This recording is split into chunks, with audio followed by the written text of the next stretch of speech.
then we'll have to, well, introduce those carrier projections and also provide proof terms that witness that the result is indeed a subset of U. And for instance, if I were to, I need to define the union of two V sets, okay? And let me do that just like this.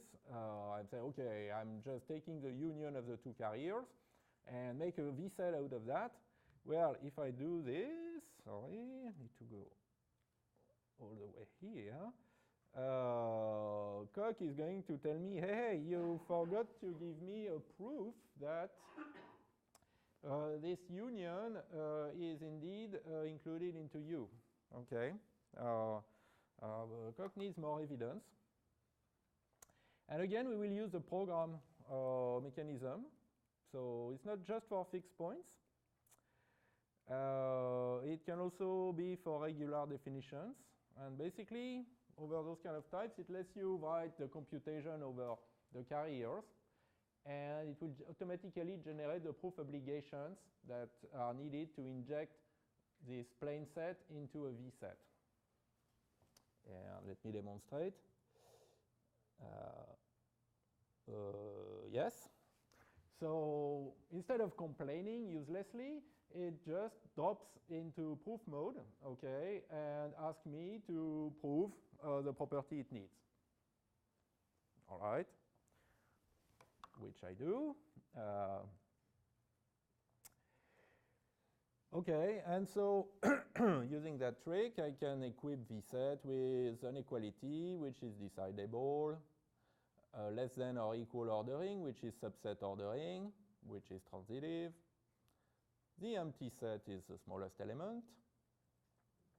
And now comes the difficult proof, which is to show that we have well-founded ordering. And for that, we are going to measure our V sets, not by their cardinal, but by the cardinal of the complement, okay, U minus the set. And so when the V set grows, that cardinal should go down and eventually stop at 0. And this is what this lemma says. So if X is strictly included into Y, then the measure of Y is strictly less than the measure of X. And it's kind of obvious, but it takes a fairly long proof using those lemmas over finite sets. But eventually, we get it. And so it follows that, the induced strict order is well-founded. So again, I've decomposed the proof in a few steps. So here I'm using the fact that if I have a measure, then the corresponding ordering is well-founded. So that's a lemma in the Coq standard library, LTOF. And then I'm showing that the strict ordering GT induced by those two predicates is included, so implies this relation, from which it follows it is well-founded, because if an order is included in a well-founded ordering, then the first order is well-founded. Okay, again, that's a lemma in Coq's standard library. Okay, and so after all that work, we can take fixed points of monotone operators over the type V set. Okay, so here I'm just instantiating the generic fixed point construction that I had before with all the properties that are needed. And so that's a function that takes any function from V set to V set, a proof that it is monotone, and return a smallest fixed point. And we can indeed show that it is the case. Excellent. And we can even show that smallest fixed points are in some relation. Well, that's the standard theorem of, for fixed points. So, are we done yet? No, unfortunately. Because now we have, well, we also have to characterize imp programs whose free variables are in U. Okay, because otherwise we won't be able to compute their free variables using this, this machinery of V sets included into U. Well, they're free variables and they're live variables. So one way to go about it is to redefine the abstract syntax of imp, just to make sure that all variables mentioned are taken from U. So basically, this is a cut and paste from Benjamin Pierce's lecture. Only the ID case changed. Okay, it used to be just ID arrow x. Now it takes an x, which is an ID, and a proof that x is in U before returning an AX. So BX passes as before, and for assignments, which is the other place where variables occur, we also play the same trick. Instead of having just a variable and an expression to get a command, we have a variable, a proof that it is in U, and an expression, and then we get a command. And because now we have stronger guarantees, we can redefine our free variable operation so that they return not just a set, but actually a V set, a set that is at most as big as U. And well, that's pretty much the same definition as before, just using some V-set operations. And here we have a little proof obligation here that the program fixed point leaves us with. So it's not difficult, it's just that we have to redefine a number of things. Okay, are we done yet? Almost. So the last difficulty, and after that I stop, I promise. The last difficulty, so remember this this live function. So now I'm going to define one that I call dlive, like dependent live. And I remember in the while case, we have to take a fixed point of some operator that involves the liveness function over C, over the body of the while loop. Okay? So basically, we are taking fixed points recursively, in a way. And so in order to be able to call VSet fixed point, then we have to provide it with a proof that it is monotone. Okay? Because we can't take the fixed point of any operator. You can only take fixed point of operators that have been proved to be monotone. And so basically we have at the same time to define this dlive function and prove that it is monotone. Because its definition, in the while case, involves a fixed point where you need to know that the recursive call returned a monotone function to you. Okay? So that's really kind of uncomfortable. But again, with enough dependent types, we can do that. So let's write dlive this way. It takes a command, and it returns not just a function from VSets to VSets, from live variable after to live variables before, but also a proof that this function is monotone. Okay? And so, well, we'll have to prove that property in every case, but at least in the while case, we will have this hypothesis that this dlive C function that occurs here is monotone, and that will help us prove that this function is monotone, and therefore that the fixed point is well defined. Okay, you're with me so far? Good. And so that generates an awful lot of proof obligations. 7. Well, okay. At some point I was up to 20 or so, but so basically we have to prove a number of things, and in particular that all the computations we do are monotone. So I think, for instance, here, yeah, indeed. So this is an example of one case. So for the assignment case, we need to prove that the function we return is monotone. And that takes, again, some arguing about finite sets. And then we can call our fixed point. And then we have to show that the result of the fixed point is itself monotone, according to L. It goes forever. But in the end, we get our function. And now we can project away the proof of monotonicity, okay, with this proj1 sig, and get a live function that is, let me check its type, that is what we want. So it takes a command, it takes a set of variables live after, and it returns a set of variables live before. And this one is an exact solution to the data flow equation for liveness analysis.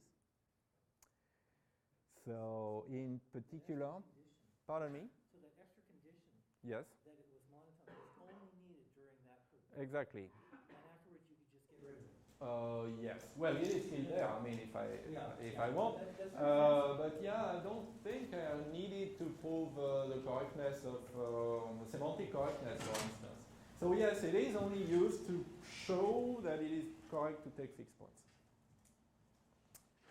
Okay, and so yeah, you can show that so the live function satisfies the data flow equations for liveness analysis. So in particular, the live variables before a while loop are exactly the union of the variables live after, and those used in the test and the variables live before. Okay, so as you see, it is possible to compute exact fixed points, and even in situations of like static analysis. It just takes some work. So maybe the engineer's approach is not too bad. I will let you decide. But at least this showed you some, what I think are some very useful cog techniques. One being this well-founded induction, and the other being, well, those subset types, which are a special case of dependent types, but a very useful one. And maybe the third one being this program keyword that makes it much easier to work with the two features I mentioned. All right. So I think that's all. Let's see. Do I go on or do we stop here? When did we start? 1 hour ago? Can't remember. Well, let me see what I have in my slides. Okay, so yeah, so that's the summary of what we just saw. Yes, please. So you fix the set U, the universe first. Yes. And then you define the language in terms of U. Could you have instead computed the free variables of the program as given and use that instead of the U? That's a very good point. So indeed, I forgot to go all the way to the end of my code development. So remember that so yeah, I don't know if anyone showed you the section mechanism of code. Not really. Okay. I've been using it without telling. So, okay. So basically, so when you start a section, you can define things like variables or hypotheses, which are kind of global names. Okay, you don't have to quantify over them to bind them by fun or by for or by something throughout the following. So here U looks very much like a global variable. Okay. But when I leave the section, so Coq is going to add that variable as an extra parameter to everything that I've defined. More exactly, everything that I have defined and that uses it. And so if we go here and now check a few heights.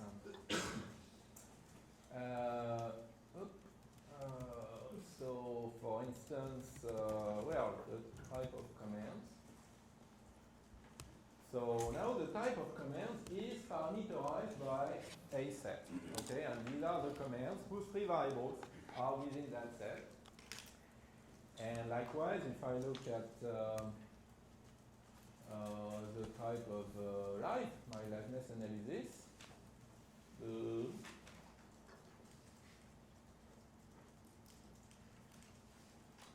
okay, so it says for any given universe U, if you give me a command whose free variables are in U, and a V set U, so a finite set that is no greater than U as live variables after, I will return the live variables before.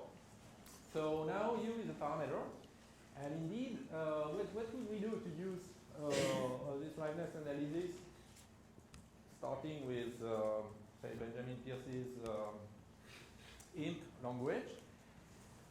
Probably we would compute the free variables of the command. So start with a non-dependent type of command, the one from int.com. Compute the set of free variables. Then write an injection function that takes a plain command, a set U, a proof that the free variables of the command are in U, and produces a com U. Okay? And again, program fixed point will be extremely useful to write that function. And now we can compute, we can do our liveness analysis, our DCE and whatever, and get an optimized com U, and then perhaps project back to a non-dependent com type. Okay. But it is true that you have these extra injections and projections to work with, and that's perhaps not very nice. Is that okay? More questions? All right, so let's see. Maybe I will stop here actually. You all look pretty tired. And let me see what's left. Okay, yeah, I think we'll do that tomorrow morning first thing. So this is basically an extension of DCE. And another way to use liveness information is to do register allocation, so optimize the use of variables, minimize the number of variables. And yeah, so we'll do that tomorrow morning. And then after that, we'll move to more aggressive or more ambitious static analyses and introduces some kind of a very generic framework for static analysis called abstract interpretation. And so yeah, tomorrow I have 2 lectures. And at the end of the second lecture, I'll show you, well, I'll tell you a few words about this CompCert verified compiler that has been mentioned a number of times, which is basically the same kind of techniques, just scaled up all the way to C, the C language, generating rather efficient PowerPC assembly code, having about 12 or 13 passes, transformation passes, and so on. So basically the same techniques on a bigger scale. Okay, let's stop here.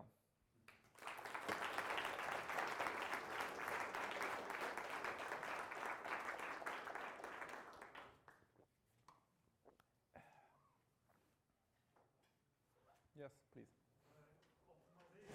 You do not intermediate code level, right? So, of course, yeah, that would be better. Yeah. So here, well, we're only working with one language, which is this X language.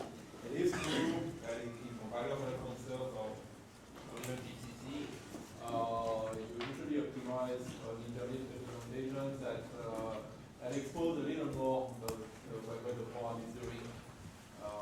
So for instance, maybe you don't have complex expressions, but you only have so-called PRS code where expressions contain at most one operator, one plus or just one plus or one times and so on, and you assign the results to temporary variables. Other questions?